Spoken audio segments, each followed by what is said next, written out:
And I don't have to go to Detroit to know that it smells. 99 cents. For Chris Craigmiles, it cost him parts of 3 teeth. And now Big Boy has launched an investigation to see where this object that didn't belong in the sauce came from.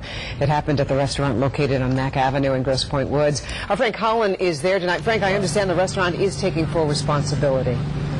Well, Carmen, the restaurant's apologizing, not taking full responsibility. This injured eater was eating, like you said, chicken parm. It's one of their best sellers. And let's take a look. Only the pasta is made here. The chicken and the sauce are actually shipped here. They're made in the Big Boy Central Kitchen, and the owner of this restaurant says the plastic must have come from there. I started to eat, and as I was eating, I noticed like crunching, and I couldn't figure out why was spaghetti be crunching. Then I felt sharp pain. Chris Craigmiles left with broken teeth, a dental bill, and a lot of pain. He says it's all because of this. I spit out pieces of my teeth, and this big black piece of whatever came out. And then that's when just the pain and the blood started. It's hard, it's like a plastic, but the main thing is each end of this is sharp. The foreign object mixed in the sauce of the chicken parm. He got it from this Big Boy in Grosse Pointe Saturday afternoon. I do apologize to him if he got hurt, and I feel bad. Daniel Curis, owner of the restaurant for 32 years, taking responsibility. Managers found several other pieces in the sauce. However, it wasn't made here.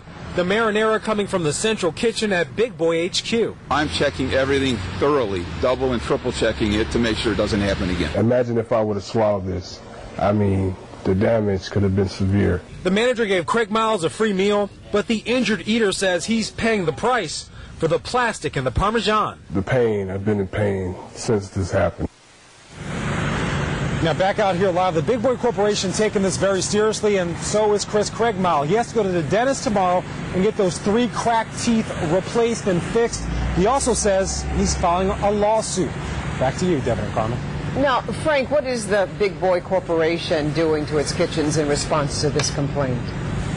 Well, I spoke to a Big Boy representative. They're launching an investigation right now. First, they want to figure out what that piece of plastic was and how it could have gotten into their sauce. But they also feel like it's unlikely that it came from their kitchen, so a little dispute between the owner and the corporation. In the meantime, just to be safe, they've actually pulled that sauce from this restaurant and other restaurants that it got sent to. All right. Well, I certainly will follow the story. Thank you, Frank, for that report. Thank you.